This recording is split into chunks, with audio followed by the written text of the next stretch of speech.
لله رب العالمين الذي هدانا لهذا وما كنا لنهتدي لولا أن هدانا الله والصلاة والسلام على أشرف الأنبياء والمرسلين شفيع ذنوبنا وطبيب نفوسنا وحبيب قلوبنا أبي القاسم محمد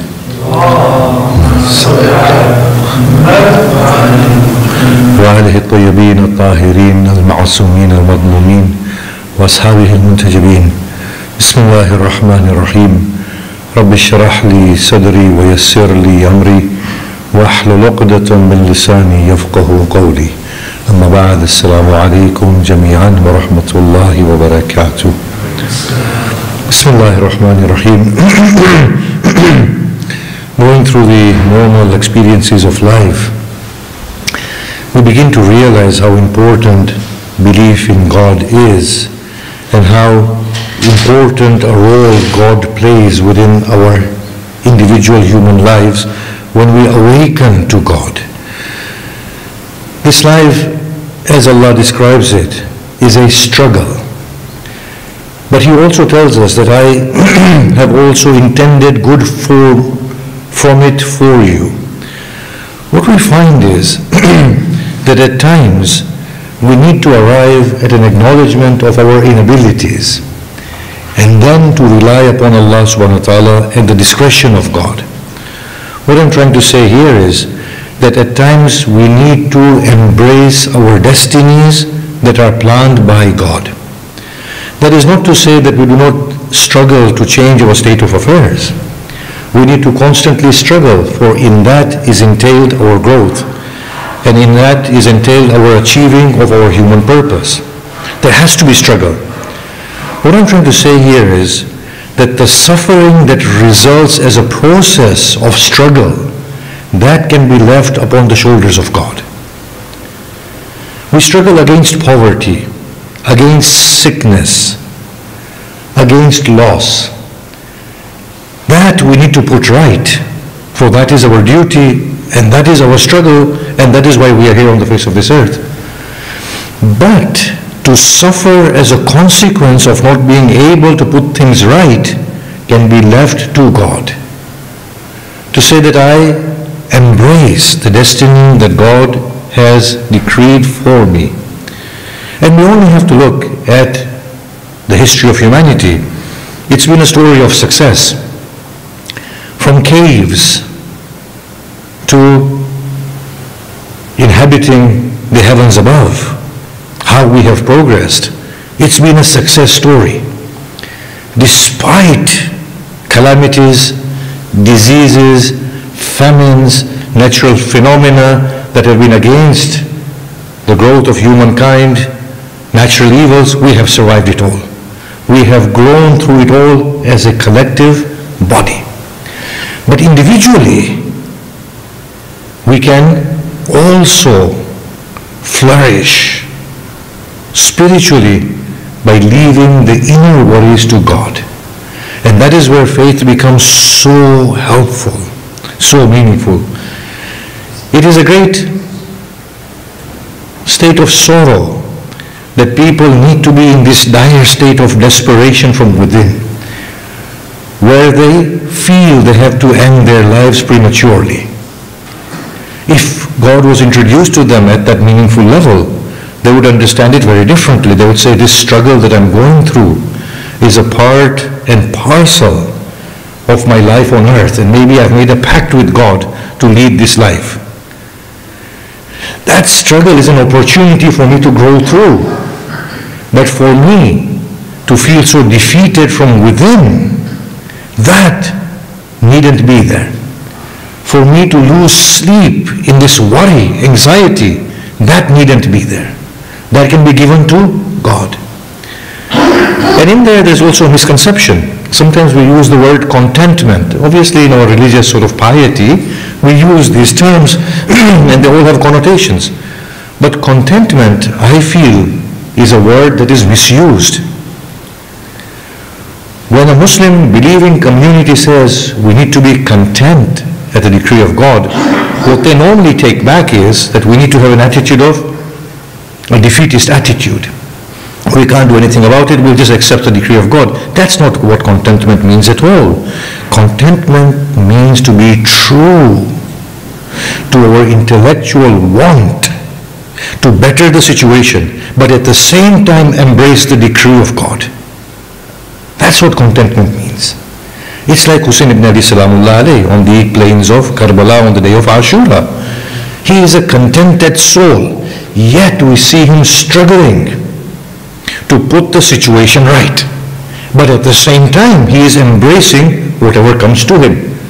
So we see this man struggling and paining, going through tribulations, but we do not see him suffering in a negative way. He is not despairing. He is not losing his sanity. His humanity is flourishing. His spiritual alignment and centricity with God becomes more and more emphatic.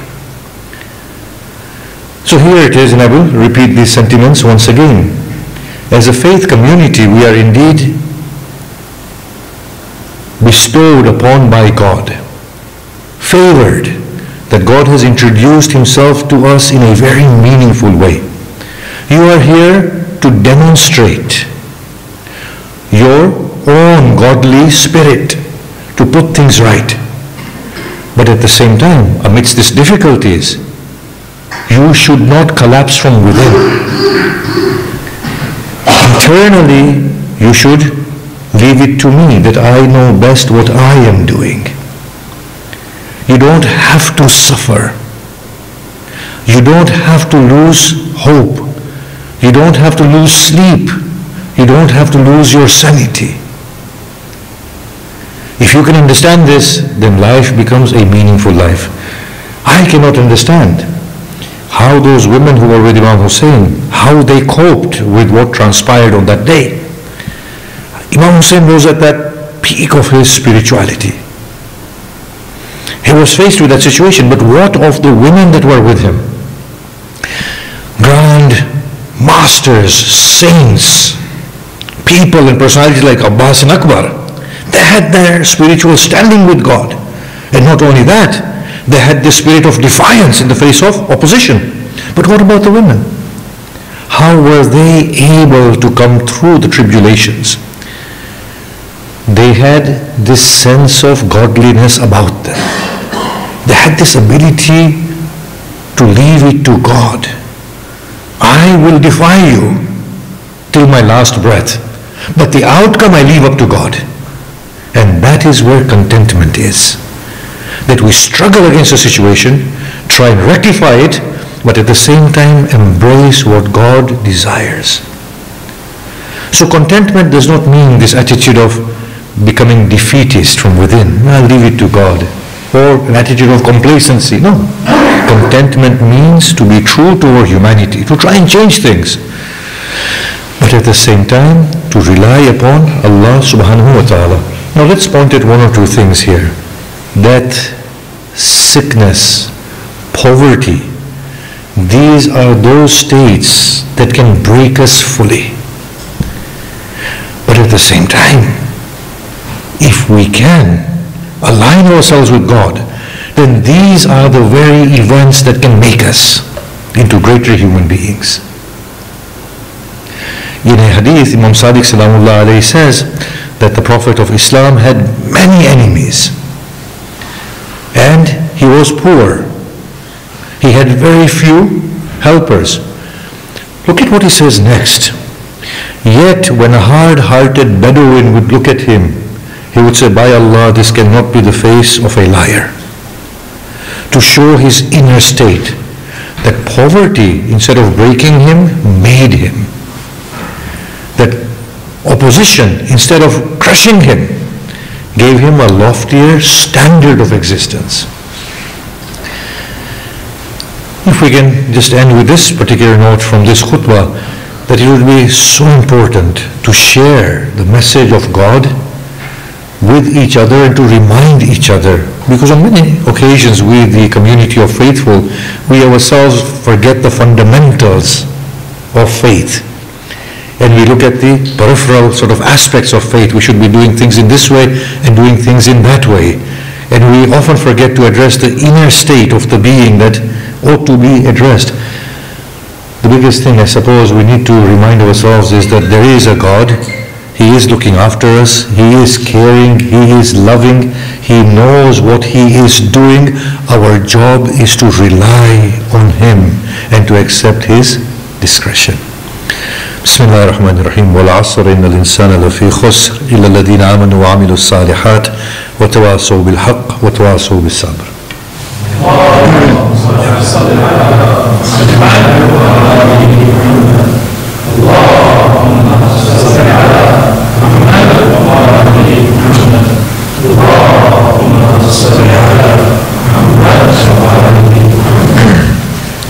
بسم الله الرحمن الرحيم الحمد لله رب العالمين والصلاة والسلام على أشرف الأنبياء والمرسلين وآله الطيبين الطاهرين أما بعد السلام عليكم جميعا ورحمة الله وبركاته. Earlier on in the week we were with a colleague of mine, we were at the Birmingham University discussing ways of bringing about theologically based counter narratives to combat violent extremism. Basically what they wanted from at least somebody like me to give a theological basis to be put out there to the people that tells them that violent extremism is inconsistent with religion. Now, the one thing we need to understand here is that as a community of Shia Ithna Ashari, or largely the communities of Shia, whether they are Bohra or Ismaili or Zaydi, this community is not violent and not extreme. And maybe that is due to the teachings after the Prophet, teachings of the Imams, Imam Ali Salamullah alayhi, Imam Hassan, Imam Hussain, so on and so forth.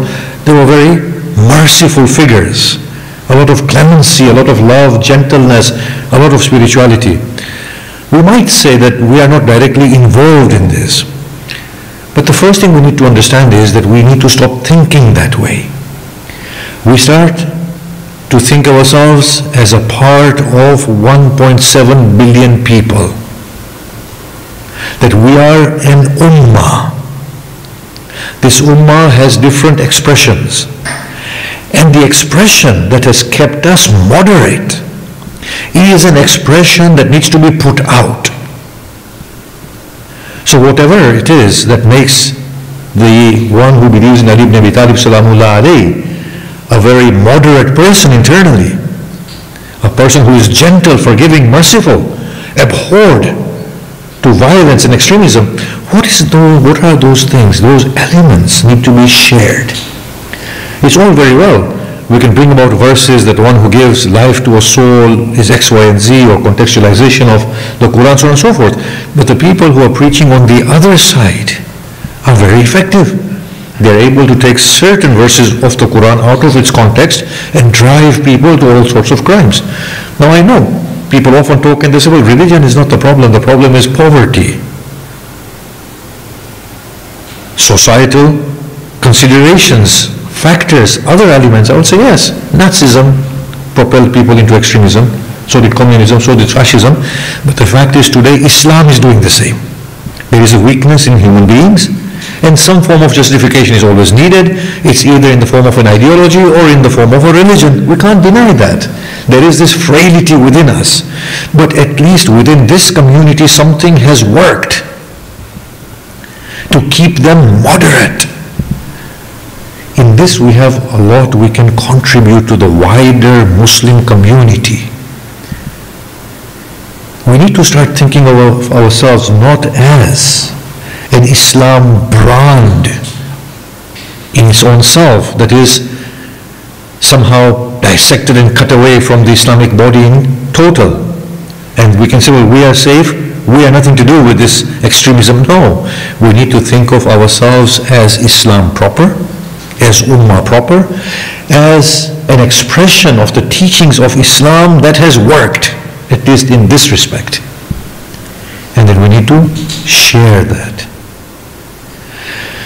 Maybe we need to take this message very, very seriously. other hand, imagine, and maybe this is not the right way to go about it, to explain the importance of this issue, but it's one that works nonetheless. Imagine, when a Muslim commits an act which is extreme, does the reaction distinguish between a Shia and a Sunni?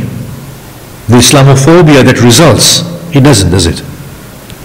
The whole of the Muslim body is the target, and they are the actual criminals, right? If Sikhs, for example, committed such atrocious crimes, would we sit there and analyze which of them have done them from which sect? Obviously, we will paint them all with the same stroke. We will say all of them are responsible, wouldn't we? Why should they be any different in the way in which they see the Muslim community? Then imagine again that due to these problems, if somebody were to enter into our places of worship and do something as drastic as that, imagine then what would happen. So ideologically, of course, we need to share, but I'm just saying in terms of where we stand right now, it's a pressing problem. So together with, of course, showing the wider community our mosques and sharing with them our teachings, I think there is a need for intra-Muslim dialogue and sitting in which, instead of sugarcoating our commonalities, we should actually talk about the problems that we have. That this is a huge problem, radicalization. And in this community, we have something that has worked to keep it moderate. Wherever you go in the world, Shia Muslims are not extreme. It's a fact. They are very moderate. Of course, you find small pockets, but compared to the whole body of Shia Muslims, it doesn't even come anywhere as a fraction within the equation. And then we need to actually talk about it very, very openly, and then we need to share our experiences. Bismillah ar-Rahman ar-Rahim. Alhamdulillahi Rabbil Alameen. Wassalatu wassalamu ala ashrafil anbiya'i wal mursaleen wa alihi